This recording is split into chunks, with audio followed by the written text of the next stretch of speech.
मृत्यु के बाद आत्मा सबसे पहले किसे पुकारती है? माँ को, पत्नी को या अपने बच्चों को? ये प्रश्न सुनने में सरल लगता है, पर इसका उत्तर इतना गहरा है कि जिसने भी इसे सही अर्थ में समझ लिया, उसका जीवन कभी पहले जैसा नहीं रहा।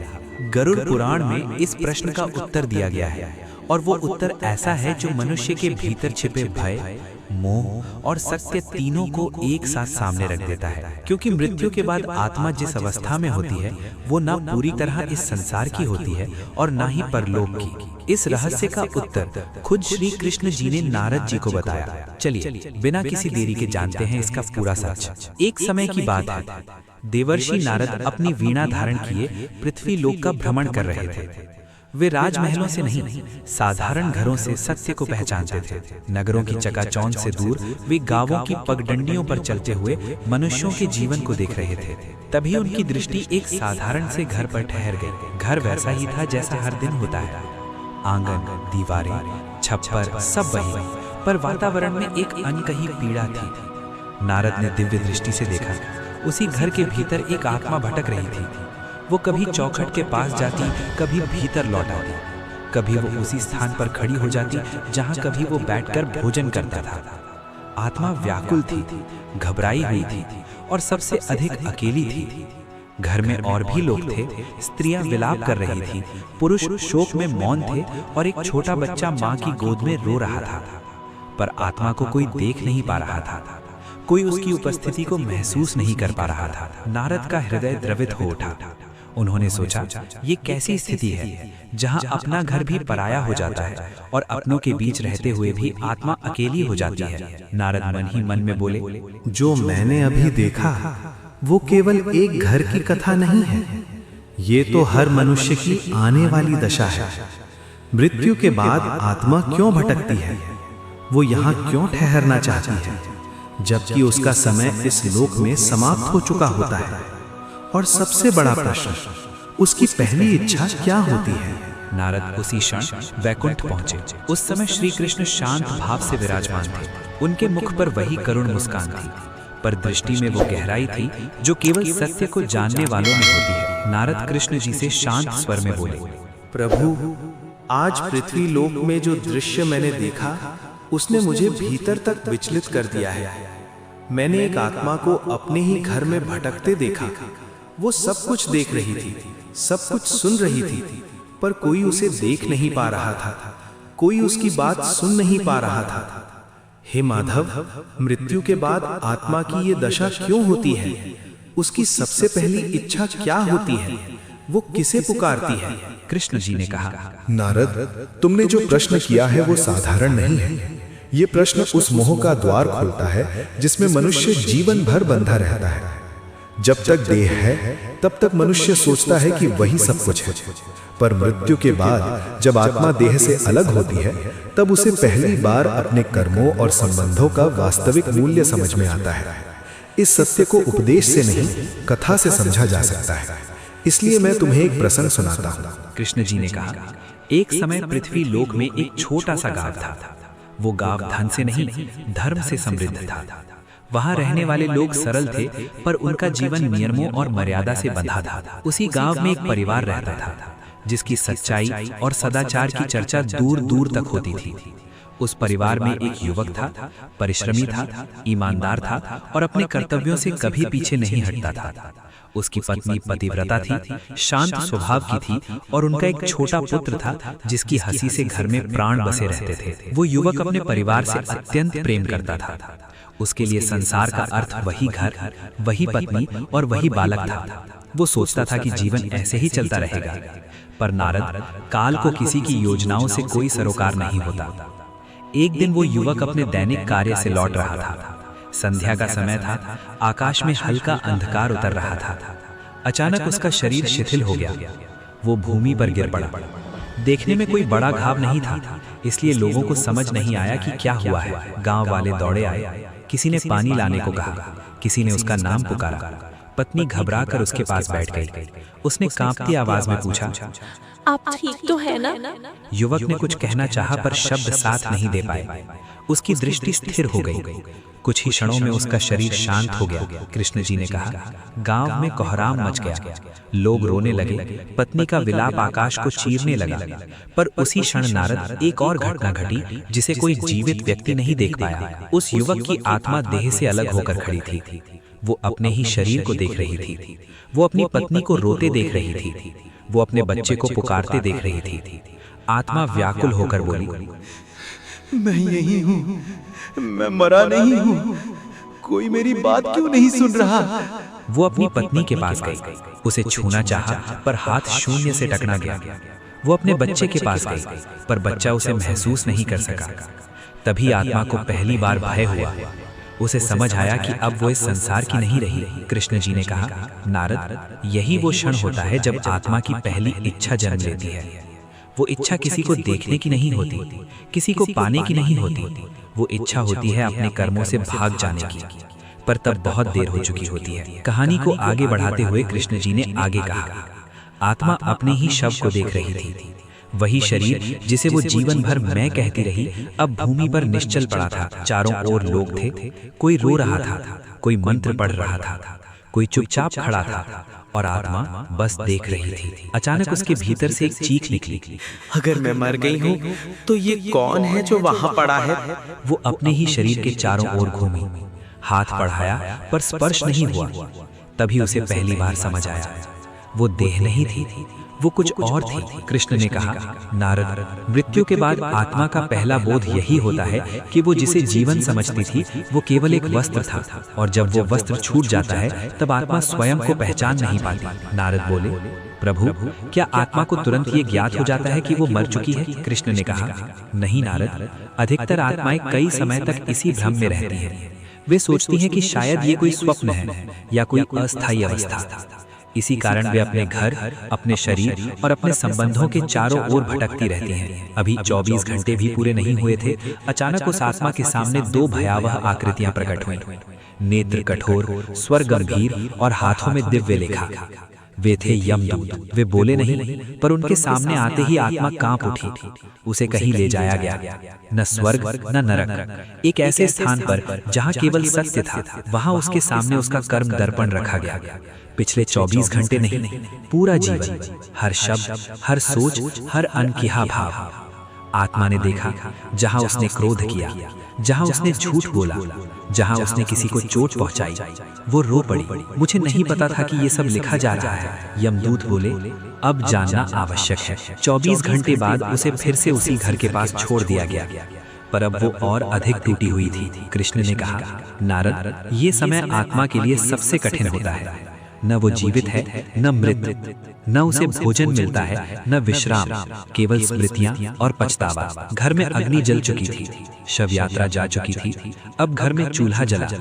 पत्नी ने थाली परोसी, बच्चे को खिलाया, बुजुर्ग ने निवाला लिया और आत्मा वहीं खड़ी थी। उसे भूख लगी, बहुत तेज भूख। वो भोजन की ओर बढ़ी। गर्म रोटी की खुशबू उसके भीतर उतर गई।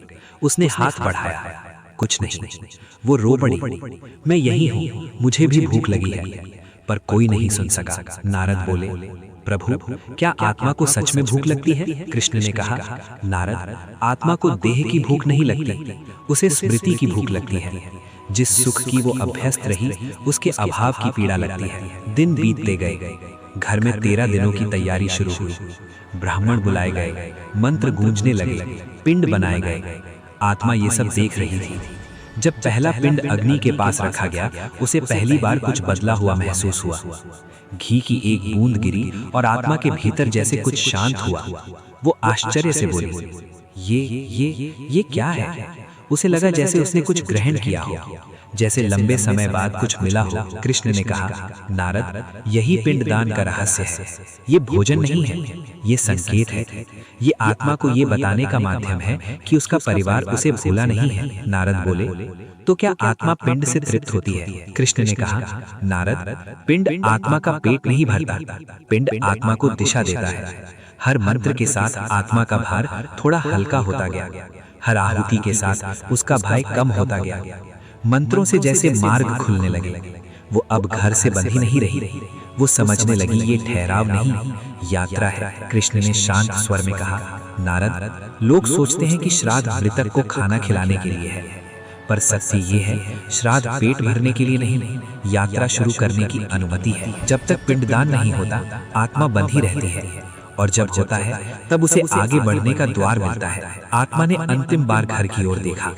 अब उसमें पहले जैसा मोह नहीं था, अब उसमें समझ थी। उसने मन ही मन में कहा, अब मैं चल सकती हूँ। और वो धीरे धीरे उस मार्ग की ओर बढ़ गई जिसे केवल मंत्र खोल सकते हैं। कहानी आगे बढ़ाते हुए कृष्ण जी कहते हैं, उस पुरुष की मृत्यु के बाद जैसे उस घर से जीवन ही चला गया था। दिन उगता था पर उस स्त्री के लिए कोई सुबह नहीं होती थी। रात उतरती थी पर उसकी पीड़ा को कोई विश्राम नहीं मिलता था। वो दिन रात शोक में डूबी रहती, कभी आंगन में बैठकर, कभी कमरे के कोने में, कभी पति के वस्त्रों को पकड़कर उसके आंसू थमने का नाम नहीं लेते थे। परिवार के लोग उसे समझाने की कोशिश करते, कोई सास बनकर कहती, बेटी, जो हो गया वो हो गया, अब रोने से क्या बदलेगा। कोई देवर बोलता, भाभी, इतना मत रोआ करो, आप ऐसे ही खुद को खत्म कर लोगी। कोई बुजुर्ग गंभीर स्वर में कहता, शास्त्रों में लिखा है, अगर कोई स्त्री अपने पति के लिए बहुत अधिक विलाप करती है तो उसकी आत्मा को शांति नहीं मिलती। ये वाक्य उसके मन में बैठ गया, गहरे, बहुत गहरे। अब वो केवल दुख से नहीं रोती थी, अब वो डर से भी रोती थी। क्या मेरे रोने से उसे कष्ट हो रहा होगा? क्या मेरी वजह से वो भटक रहा होगा?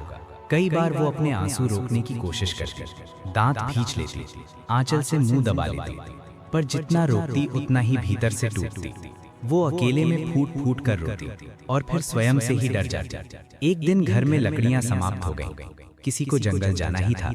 उसने बिना कुछ कहे टोकरी उठाई और जंगल की ओर चल दी। रास्ता लंबा था, पेड़ों के बीच से जाती पगडंडी उसके मन के सूने रास्तों जैसी लग रही थी।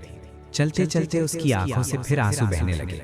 वो बुदबुदाने लगी, अगर मेरा रोना उसे रोक रहा है तो मैं क्या करूं? मैं कैसे चुप हो जाऊं? उसी समय उसे सामने से एक साधु आते दिखाई दिए, कंधे पर झोली और चेहरे पर अजीब सी शांति। साधु ने उसे देखा, उसके आंसू देखे, उसकी थकी हुई देह देखी। साधु बोले, बेटी, इस निर्जन मार्ग पर तुम क्यों रो रही हो? स्त्री कुछ क्षण चुप रही, फिर जैसे भीतर का बांध टूट गया। स्त्री बोली, साधु महाराज, मेरा जीवन बहुत अच्छा चल रहा था, मेरा घर भरा पूरा था, मेरे पति स्नेही थे, मेरे बच्चे की हंसी से घर गूंजता था। उसकी आवाज कांपने लगी, पर अचानक एक दिन मेरे पति की मृत्यु हो गई। अब लोग कहते हैं कि अगर मैं ज्यादा रोऊंगी तो उनकी आत्मा को शांति नहीं मिलेगी। मैं नहीं चाहती कि मेरी वजह से उन्हें कष्ट हो। महाराज बताइए, मृत्यु के बाद आत्मा अपने परिवार से क्या चाहती है? उसकी अंतिम इच्छा क्या होती है? साधु कुछ देर तक मौन रहे, जैसे शब्दों से पहले करुणा को उतरने दे रहे हो। फिर उन्होंने बहुत शांत स्वर में कहा, बेटी, तुम्हारा दुख गलत नहीं है। जिसने सभी प्रेम किया है वो शोक करेगा, पर शोक और मोह में अंतर होता है। मृत्यु के बाद आत्मा सबसे पहले ये देखती है कि जिनके लिए वो जीती रही वे अब कैसे जी रहे हैं। अगर परिवार केवल रो रहा है, टूट रहा है, अपने जीवन से विमुख हो रहा है, तो आत्मा भी वहीं बंध जाती है। स्त्री की आंखें भर आईं। साधु आगे बोले, आत्मा की अंतिम इच्छा अपने लिए कुछ पाने की नहीं होती। वो ये चाहती है कि उसके जाने के बाद उसका परिवार जीवन को अपनाए। वो नहीं चाहती कि उसका जाना किसी और के जीवन का अंत बन जाए। स्त्री ने कांपती आवाज में पूछा, तो क्या मुझे रोना नहीं चाहिए? साधु बोले, रोना मना नहीं है बेटी, पर रोते रोते अपने कर्तव्यों को भूल जाना आत्मा को कष्ट देता है। जब परिवार बार बार कहता है, हम तुम्हारे बिना नहीं जी सकते, हम टूट गए हैं, हमारा सब कुछ चला गया है, तो आत्मा सोचती है मेरे कारण ये दुखी हैं, और यही विचार उसे आगे बढ़ने से रोक देता है। हाँ नारद, अत्यधिक रोना आत्मा को इसी लोक में फंसा सकता है। नारद बोले, प्रभु, तब आत्मा की सुकुशल विदाई के लिए परिवार को क्या करना चाहिए? कृष्ण ने कहा, आत्मा की विदाई कर्मकांड से पहले भाव से होती है। कुछ सरल नियम है, शांत रहना, विलाप को प्रार्थना में बदलना, मृत आत्मा के लिए कृतज्ञ शब्द कहना, ये कहना हम तुम्हारे जीवन के लिए आभारी हैं, और सबसे आवश्यक, जीवन को फिर से अपनाना। जब आत्मा देखती है कि उसका परिवार जी रहा है, कर्तव्य निभा रहा है, तो उसे शांति मिलती है।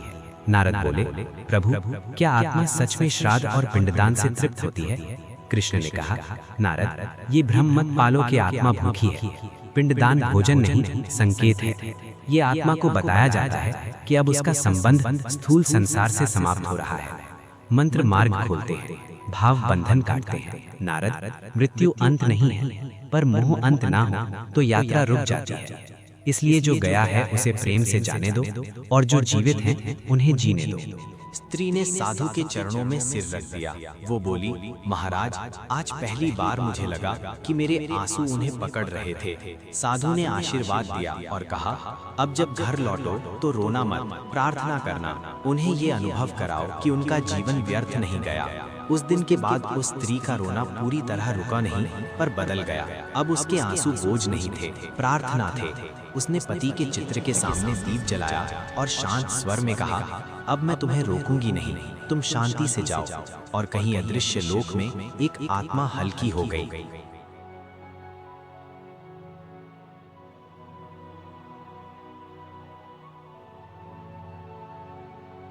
अगर ये कथा आपके दिल तक पहुंची हो तो लाइक जरूर करें, इसे शेयर करें उन लोगों से जो शांति ढूंढ रहे हैं, और ऐसी कथाओं के लिए सब्सक्राइब करना ना भूलें।